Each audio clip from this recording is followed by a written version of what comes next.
Donald J. Trump. Thank you.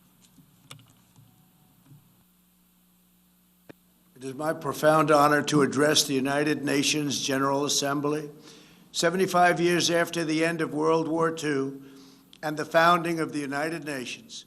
We are once again engaged in a great global struggle. We have waged a fierce battle against the invisible enemy, the China virus, which has claimed countless lives in 188 countries. In the United States, we launched the most aggressive mobilization since the Second World War. We rapidly produced a record supply of ventilators, creating a surplus that allowed us to share them with friends and partners all around the globe. We pioneered life-saving treatments, reducing our fatality rate 85% since April. Thanks to our efforts, 3 vaccines are in the final stage of clinical trials. We are mass producing them in advance so they can be delivered immediately upon arrival. We will distribute a vaccine. We will defeat the virus. We will end the pandemic, and we will enter a new era of unprecedented prosperity, cooperation, and peace. As we pursue this bright future, we must hold accountable the nation which unleashed this plague onto the world, China.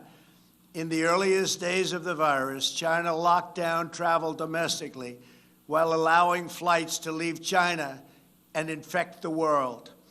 China condemned my travel ban on their country, even as they canceled domestic flights and locked citizens in their homes.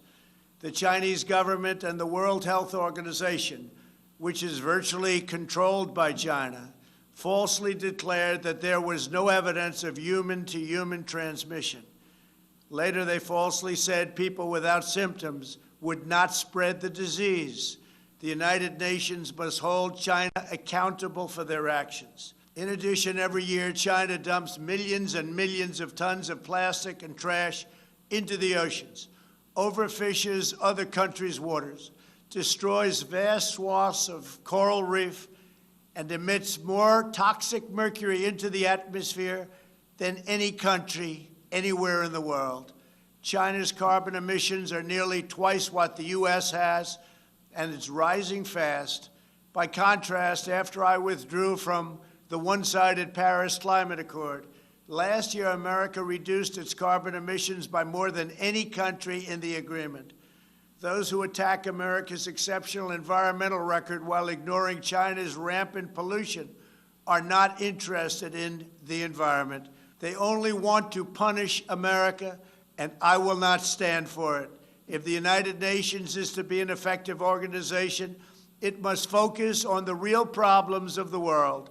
This includes terrorism, the oppression of women, forced labor, drug trafficking, human and sex trafficking, religious persecution, and the ethnic cleansing of religious minorities.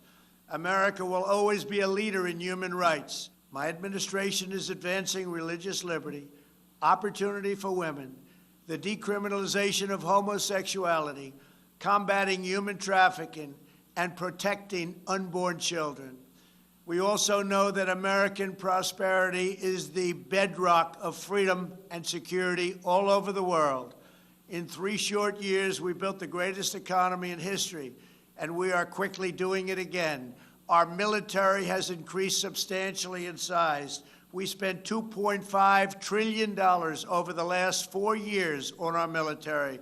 We have the most powerful military anywhere in the world, and it's not even close. We stood up to decades of China's trade abuses. We revitalized the NATO alliance, where other countries are now paying a much more fair share. We forged historic partnerships with Mexico, Guatemala, Honduras, and El Salvador to stop human smuggling. We are standing with the people of Cuba, Nicaragua, and Venezuela in their righteous struggle for freedom. We withdrew from the terrible Iran nuclear deal and imposed crippling sanctions on the world's leading state sponsor of terror. We obliterated the ISIS caliphate 100%, killed its founder and leader, al-Baghdadi, and eliminated the world's top terrorist, Qasem Soleimani. This month we achieved a peace deal between Serbia and Kosovo. We reached a landmark breakthrough with 2 peace deals in the Middle East after decades of no progress. Israel, the United Arab Emirates, and Bahrain all signed a historic peace agreement in the White House, with many other Middle Eastern countries to come. They are coming fast, and they know it's great for them and it's great for the world. These groundbreaking peace deals are the dawn of the new Middle East. By taking a different approach, we have achieved different outcomes, far superior outcomes. We took an approach, and the approach worked. We intend to deliver more peace agreements shortly, and I have never been more optimistic for the future of the region. There is no blood in the sand. Those days are hopefully over. As we speak, the United States is also working to end the war in Afghanistan, and we are bringing our troops home. America is fulfilling our destiny as peacemaker, but it is peace through strength. We are stronger now than ever before. Our weapons are at an advanced level like we've never had before, like, frankly, we've never even thought of having before. And I only pray to God that we never have to use them. For decades, the same tired voices proposed the same failed solutions, pursuing global ambitions at the expense of their own people. But only when you take care of your own citizens will you find a true basis for cooperation. As president, I have rejected the failed approaches of the past, and I am proudly putting America first, just as you should be putting your countries first. That's okay. That's what you should be doing. I am supremely confident that next year, when we gather in person, we will be in the midst of one of the greatest years in our history, and frankly, hopefully, in the history of the world. Thank you. God bless you all. God bless America. And God bless the United Nations.